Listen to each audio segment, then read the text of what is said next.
what does Women's Council of Realtors do for women that want to get into leadership? So there was a group of women who got together and formed the Women's Council of Realtors. And they were all in different states, so it was quite a remarkable journey for them to get this started, because we found that there are so many women in our industry. However, the leadership positions have been mostly held by men. The voice of women is out there, and we're trying to help them with leadership in knowing that they have a voice at the table. I am Pam Santy. And I'm Gayle Phillips. And we own the room. And we want to introduce our guest today, Natalie Leon, who is the head of Women of Real, and Michelle Stevens, who represents the Greater Fresno Women's Council of Realtors. Oh, yeah, there we go. So, Fresno Women Council of Realtors. So, we came here today wanting to talk about leadership and owning the room. And how do you get from wanting to step into a position of leadership and grow your career? So we have two women here that represent organizations, Natalie representing Women of Real, and Michelle for Women's Council of Realtors. So let me start with Michelle. Michelle, so what does Women's Council of Realtors do for women that want to get into leadership? Why would they do that? Okay. Women's Council is an organization that was started many years ago because I don't know if you guys know this, but when real estate first got started, women actually didn't have a seat at the table. You couldn't sell a home. Well, you could sell a home, but you couldn't get paid. You couldn't join the MLS. You couldn't do any of those things. That was all a male-dominated industry. So there was a group of women who got together and formed the Women's Council of Realtors. And they were all in different states, so it was quite a remarkable journey for them to get this started, because there weren't cell phones, there wasn't the internet. I mean, literally, they were writing letters and got this organization started. So, fast forward, obviously, we're in a very different place. But the purpose behind it is to help women who want to explore leadership, whether it be at the, within your association, within your brokerage, within other industries, right? We all belong to many different organizations. And so it's an opportunity to teach you how to lead, how to sit on boards, how to grow an organization, and different ways that you can really give back. And it's not just for those who want to maybe grow their career, because we're all leaders in one way or another, whether we're just a volunteer at an organization, but it's very, very supportive, and it's also a huge referral network as well. So there's a lot of different avenues that you can choose to take part in through Women's Council. Thank you. Natalie, why are organizations like Women of Real, why are organizations like yours so important right now in the development of women leaders? Not just through Women's Council, but through California Association of Realtors and other organizations, we've found that there are so many women in our industry. However, the leadership positions have been mostly held by men. So the voice of women is out there, and we're trying to help them with leadership in knowing that they have a voice at the table, that they can be heard. They do have the opportunity to be able to lead in whatever capacity that might be. It may not be that they want to open a brokerage. It may not be that they want to be a team leader. Maybe they want to mentor someone. So knowing that there's an opportunity for women to step up into a leadership position is also very personal. Depending on the woman, she may want to do something, and I think you mentioned that in your speech as well, that each woman has their own path and their own voice and what they're wanting to accomplish in their life, and that might change as life changes with us too. But it's very important to have the organizations that help mentor and coach and collaborate with us in a way that feels safe, and that we have the resources available to us. Sometimes we have to step out of that comfort zone, like I think every speaker said today, and make ourselves vulnerable. And for me in my leadership position, one of the things that was terrifying is that I was looking for a way to find mentorship. And I was also very nervous about asking for it locally. So I didn't want to be judged. I did have the whole fear of, being transparent, that people would know my past, my history, who I am, where I came from. And so I found that through Woman Up, through California Association of Realtors.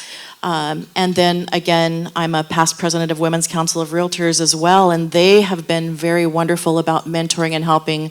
And when I heard about Women of Real, I thought, yes, good. We're going to continue this. This path gets to be able to continue, where we can remove the lines between us and between our brokerages and be available to help each other. And that's what we've developed so far here in the Central Valley. That's great. That's great. Michelle, you have been involved with Women's Council for several years now. Was there a moment when you realized that all of your experiences from being in Women's Council had added and made you who you were as you stepped to own the room? Great question. I think for me, Women's Council really was the first step towards realizing that I actually had a desire to get into some sort of leadership. At the time I joined Women's Council, I've been licensed for 26 years. Most people would not know me from all those years prior because I didn't really do anything in real estate. But when I made the decision to really get involved, Women's Council, someone tapped me on the shoulder, and it presented a group of people who were just very supportive. I had felt that the industry prior to that was very cutthroat, as had been alluded to. Everybody sort of ate their young, and that just, to be honest, that's not who I am, and that's not the environment I want to be in. If you know me, you know I distance myself from those situations. So I felt locally we had such a strong group of women. And also, I'm not necessarily a huge fan of groups of women. They can, again, be horrible.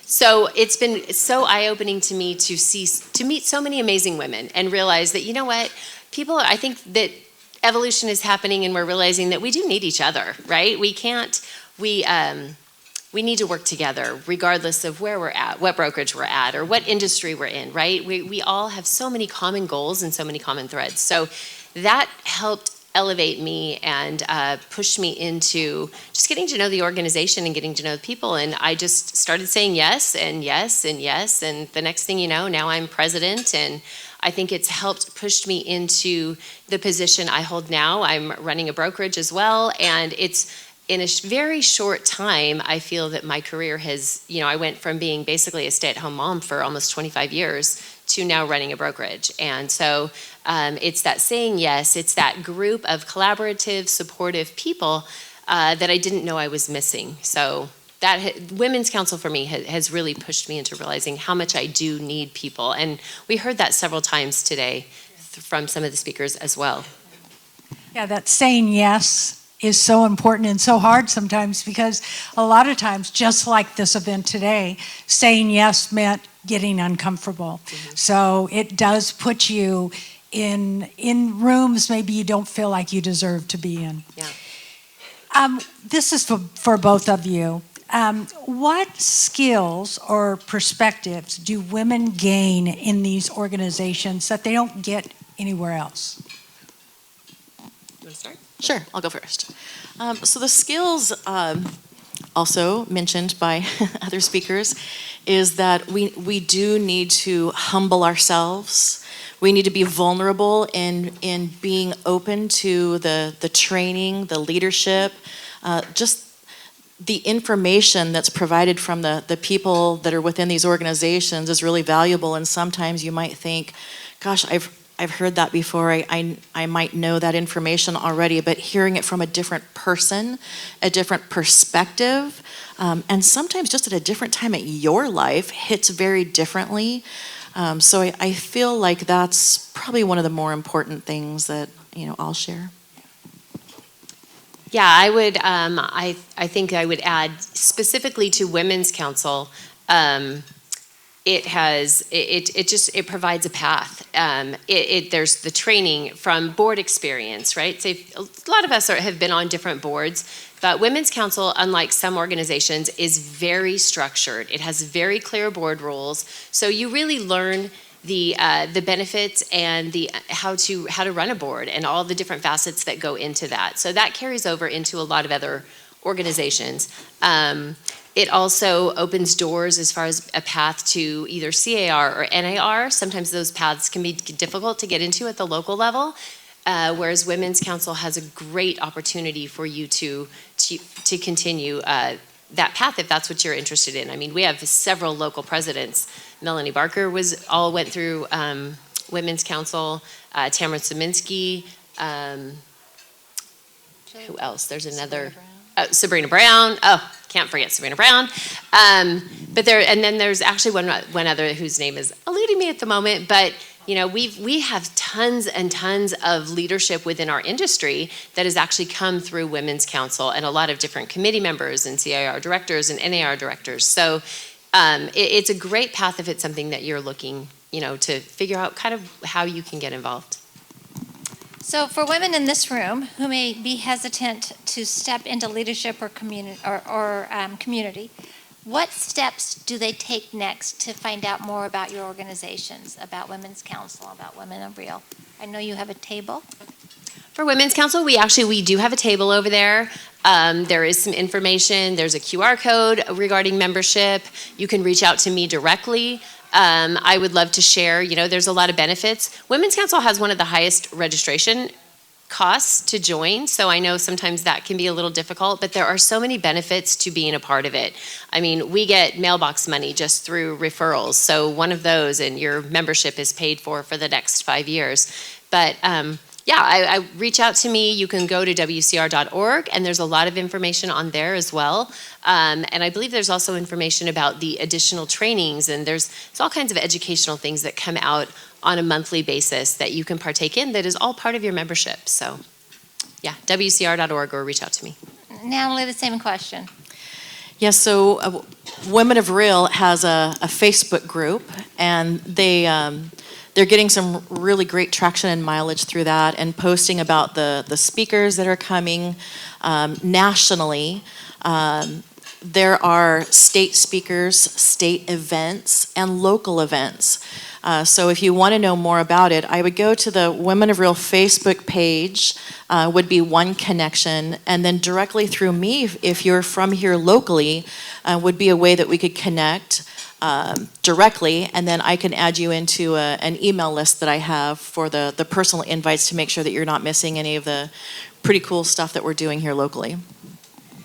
All right, so this is the final question for this segment, and then we're going to go into something a lot of fun. What do you think, this for both of you, what do you think about the phrase, own the room, and what does that mean to you? Natalie, you can go first. Okay. I'll just pick on. Thank you for that. Yeah, so owning the room, for me personally, means that I want to feel confident in who that I am, and that's hard. Owning the room is sometimes hard. Feeling confident is sometimes hard, and people make fun of me because I really like TikTok, but there was this guy on TikTok, and he mentioned that, you know, our perceptions of ourselves are not reality. And he picked this person to come up, and she was a cute lady and dressed nice, and he said, I want that person and that person to, look at her. And she says, what do you think? He asked, what do you think that they're thinking? And she said, well, I think I'm being judged because of this from one person. And then I think this person's probably thinking this about me. And they were like, absolutely not. When they asked the people in the audience, no, I was thinking, gosh, her teeth are really white. Or it was just so way off than what she thought her perspective was. And I think it's really important in owning the room to know that my intent when I'm doing public speaking or when I am in front of a room is that I'm wanting to do good. I'm wanting to provide something, and the people that are in those chairs are there because they're looking for something too. They're not here to judge me. They're here to get the information that I might be able to provide value for them, or a connection that they didn't know might be a new connection that didn't exist before. So owning the room also means just letting my own vulnerabilities go so that I can truly shine. I love that. Michelle. And I don't want to repeat what you said, so I would absolutely echo everything you said. I think the other piece to owning the room, though, is also knowing who we are and knowing our position and really making an effort to reach out and connect with someone who may not feel that they have that connection, right? I mean, I think it's something that we should all, regardless of how insecure you may be feeling, you don't know, again, what the other person is thinking about you. So be confident, reach out, touch someone, look to somebody who maybe is a little quiet or maybe looks like they don't have that, those other connections in the room. I feel that we have the responsibility to reach out to someone and make those connections individually so that we are helping others own the room. You know, it's not just about how we are feeling, it's how we are making someone else feel. I think that's really hard nowadays, and it's not common. And I think it's really important. I am in living in gratitude. Do you tell one person a day something, a compliment or something that you appreciate about them? It makes your day too, by the way, when you do that. But when you can reach out and you can make those connections, man, it really changes the vibe in the room and the vibe in your heart. There you go. So true. There you go. Yeah, there you go. So, Connor, you have something for us? Yeah, I think, go ahead and change the slide. You guys can talk about Okay, so this conversation brings us to something very special. Own the Room started as an idea, then became a conversation, and now it's becoming a platform. We are going to take this interview that we just had with Michelle and with Natalie, and we're going to add it to what's called the Own the Room with Pam and Gayle podcast. So, We are officially announcing the launch of Own the Room podcast with Pam and Gayle.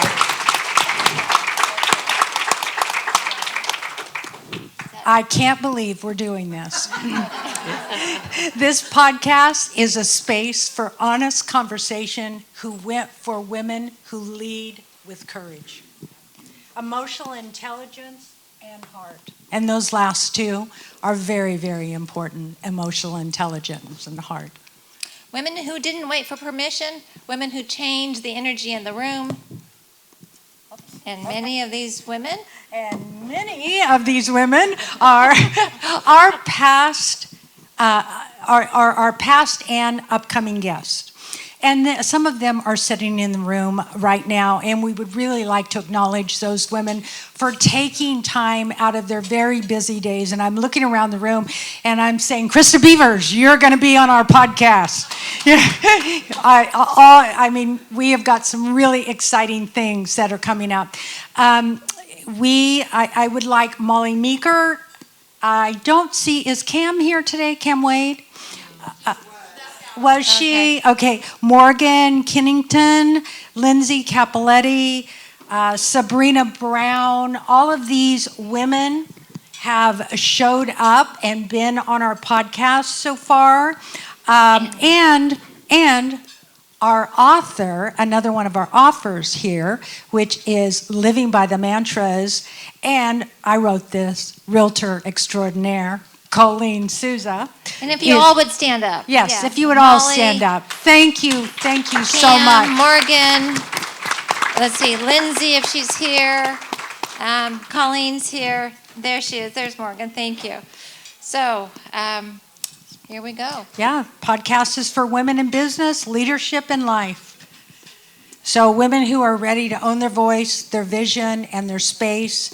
And this room today is where it begins. Yeah, we're going to All do right, a little clip. we're going to do a little clip. See a little clip. What advice would you give to a new agent how they're going to get started? Be your absolute self, because when I wasn't myself, nobody knew who I was. Real estate absolutely changed my life. Real estate can really take anybody to another level if they want. You have to have your own back. Make your decision, be mindful about it, choose to feel good about it. So many women create so much stress on themselves because they question if they made the right decision. For anyone that's listening, you just have to believe in yourself. There isn't any reason I have any of the success that I have in life. Competition is healthy for human beings, and so is discipline. People oftentimes have dreams, but it is the entrepreneur executes that dream. So first you have to have the dream or the vision, and then the energy behind it, and be willing to fail. The majority of people don't understand how successful realtors have a heart of service. So with that,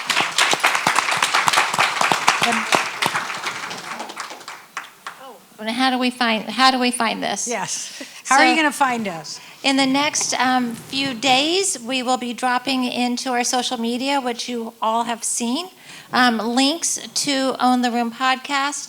There's a YouTube channel called, Ray, where are we? Okay, what's it called? Own the Room Pod. There you go, on YouTube. Or you can find it on Spotify or wherever you get your favorite podcasts.